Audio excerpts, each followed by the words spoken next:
Hello and welcome to another Fat for Weight Loss recipe video. Today I'm showing you how to make creamy keto carbonara pasta. So this is suitable for you and all of the family because you can just switch out your pasta for their pasta and so on and so forth. So this is a really good recipe. I am going to show you how to make it really simply and it tastes delicious. So let's get started. Okay, so today I'm showing you how to make this carbonara recipe, and it's not a traditional carbonara pasta by any means, it's just the way that I usually make it. So if you're looking for a traditional carbonara pasta, there's probably better ones out there, but this one's really suitable for the ketogenic diet because we're using a whole bunch of cheese, egg yolks, cream, and some bacon. We're also adding a little bit of chicken in there. Now, if you don't have any chicken, or if you're trying to avoid chicken for any particular reason, and same with the bacon, so if you're trying to avoid bacon or pork, then you can switch either of them out. And also if you're using chicken, use chicken thigh. I have chicken breast here, but you know, that's totally up to you. This is just simply what I had in the fridge. Okay, so let's get started with 150 grams of bacon, and we're just going to dice this up. So using a knife, we're just going to dice this up really nicely into relatively small sized pieces. This is cooking bacon. You can get it from Aldi. A lot of people are very confused about bacon and what sort of bacon you can eat on the ketogenic diet because some of them contain sugar. Now, I wouldn't be worried too much about the dextrose inside bacon. I would be worried about eating too much bacon. So bacon is a sometimes food. Definitely, people get that wrong on the ketogenic diet. They think that it's just bacon and butter, but I don't necessarily agree with that. So, you know, trying to find a sugar-free bacon because you're eating it all the time, you've got to weigh up the differences. So the amount of bacon here is not so much. You're not going to get a carbohydrate load from that. So we'll set that to the side just now. Now, it's really important if you are using different types of meats that you wash your utensils in between cutting. So this knife has been covered in bacon, so I'm going to quickly wash that and then I'm going to get started on the chicken. So food poisoning can happen really easily, especially in home situations like this, because what happens is, you know, you dice the bacon and then you quickly dice the chicken, and then you've mixed both of those things together and it can be pretty potentially dangerous. So what you want to do is you want to make sure that the bacon is on its own chopping board and then you have the chicken on its own chopping board as well. You can thoroughly rinse each time you do this, but it's easier just to have separate chopping boards. Now you want to dice the chicken, you want to dice it into relatively small pieces like I'm showing here, but not too thin and not too small because obviously it's going to shrink in the actual pan as well. We are going to set this aside and we're going to fire up the frying pan. So I just have an induction stovetop here with a Jamie Oliver Tefal pan on top. And so that's going to go in there and we'll turn it on and we'll give it some heat. So the chicken is probably going to take the longest and that's why we've put it in first. Now, if you have a non-stick frying pan, you can just put it in exactly like this, but if you want to add some olive oil or some coconut oil, then you can definitely do that as well. If you're doing this in a cast iron pan, I would definitely recommend using coconut oil, or even in this pan I would probably use coconut oil as well because of the higher smoke point. Olive oil is pretty terrible to cook with. I know a lot of cooks use olive oil and so do I sometimes, but it's definitely a better option to use coconut oil. And we're really just trying to, you know, give that chicken some color, a little bit of fresh browning on either side. We don't want to cook it too much because again, we don't want things that are super cooked or super crunchy in this pasta. So just giving it a good flip on either side. We are going to add the bacon into this pan as well. So we can add both of these ingredients into a pan because we're cooking it. If you were, you know, if you were touching raw chicken and then going into salad, that can be potentially really dangerous. But today we're just making sure that it's properly cooked through, but we're not really trying to make anything too crispy. So you can probably hear this popping away a little bit now, which is fantastic. That is getting cooking.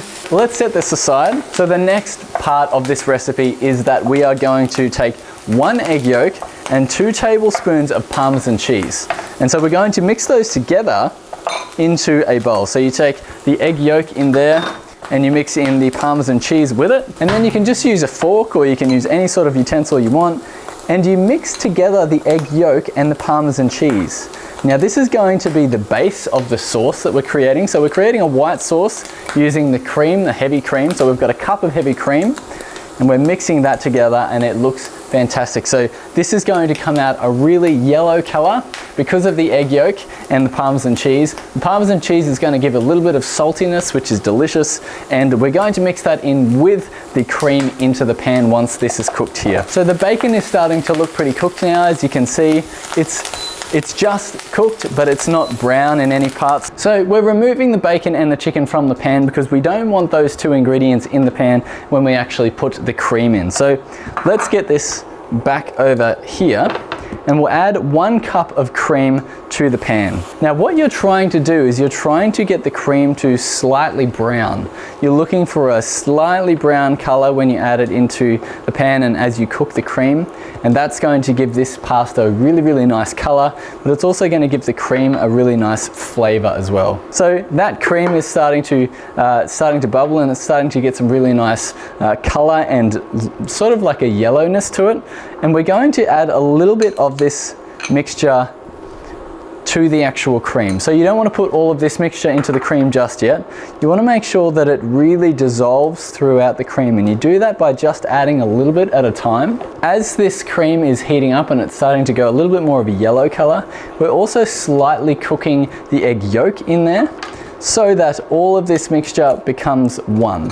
And it's going to be a uniform color. You don't want any egg yolk or cream left without this mixture in it. Now what you can do is if you have a plastic spatula sort of like this, you can just tap around the pan to get it all to sort of mix in really well, but the heat will help you do that as well. And it should start to thicken a little bit as well. That's what you want. You want it to start thickening, so you can see that as you draw a line through the pan, it's starting to really thicken and it's starting to coat the back of your spatula. Now this is turning out really nicely, so what we're going to do is we are going to add the bacon and the chicken back into that mixture. And what you'll find is that all of these ingredients, when you mix them together, will start to really caramelize nicely, which is fantastic, and this is exactly what you want.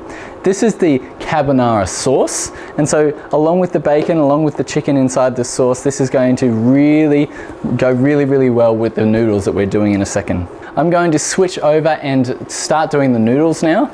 In another frying pan, I have another Jamie Oliver frying pan here. This is a larger one because what we're going to do is we are putting in the noodles and the carbonara sauce at the same time. Now, this process with the Miracle noodles is called dry frying. Now, these noodles, these are Calorie Clever Splendia noodles. Basically, they're just cognac noodles. They are also called Miracle noodles in the US, I believe. So it comes in a packet. This serves 2. Now what I'm going to do is drain all the water out of this and then dry fry them.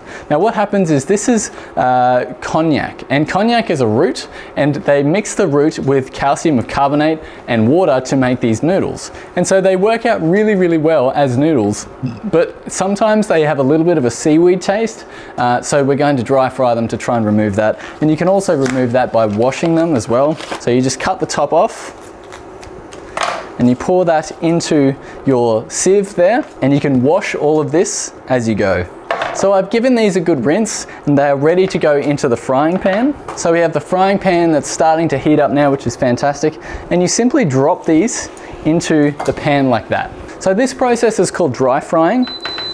And you want to get the pan nice and hot to try and get rid of a lot of the moisture that's inside these noodles, or that has been coated in these noodles since they've been packed. So we're trying to get rid of a lot of the moisture. So it's best to do this in a non-stick pan so that these noodles don't actually stick to the bottom. If you do this in a cast iron pan, you might have troubles, but this is going to be your best option in a non-stick pan. So this should take about anywhere from 5 to 6 minutes to actually get all of the water out of these noodles. So we'll continue doing this just for a little while. So these noodles are starting to dry fry really well now, and they're starting to turn a really white color. So that's what you're looking for. Once it starts turning pretty white, then you know that it's done. And all of the water should be evaporated from this pan. So we're going to add the cream in, the creamy sauce, into these noodles. Now you can switch these noodles out for any other noodles, and do the exact same thing. So mixing it with the sauce while it's still hot is fantastic. So we are just going to pour this straight in over the noodles, and it's going to mix in with the noodles, and I'll show you in a second. So they've all been added to the noodles like that. We're just going to make sure it all combines with the noodles, and the creamy sauce coats all of the noodles. It becomes a really fantastic dish when you do this. Perfect, and that's done. Okay, so what I'm going to do is take this off the heat, and we're going to put it on a plate and try it out and see how it tastes. Okay, so we have our plate here, and we're going to put some noodles on there, and we're going to see what it tastes like. And we're going to add some fresh Parmesan cheese on top. So you can just grate it over like that. Just adding a little bit because there's plenty of Parmesan inside the actual pasta as well. Now you could add anything else on top of here. You could add a little bit of basil. You can add in some pepper and salt and whatnot. This is fantastic by itself. So if all you have is just these ingredients, then it's going to still be fantastic. So let's give it a try. Okay, so it's still really hot, but that is fantastic. That dish, the creaminess of the cream and the little bit of Parmesan that you can taste in there, along with the bacon and the chicken pieces. The miracle noodles are perfect. They are delicious. And they're still really, really nice and firm, which is awesome. Now, if you also wanted to do this with normal noodles, you can. So if you have a partner or your family that doesn't eat keto, you can switch this out and just use miracle noodles for yourself. But in all honesty, this is one of my favorite recipes to make at dinner time. So if you're looking for quick and easy dinner meals, this one's fantastic. This is actually out of my keto recipes everyone will actually eat book. So if you haven't already got that recipe book, then go ahead and get it. So thank you so much for watching this video. If you love videos like this, make sure you hit subscribe and that like button, smash that like button. And I will see you in the next recipe video. Take care.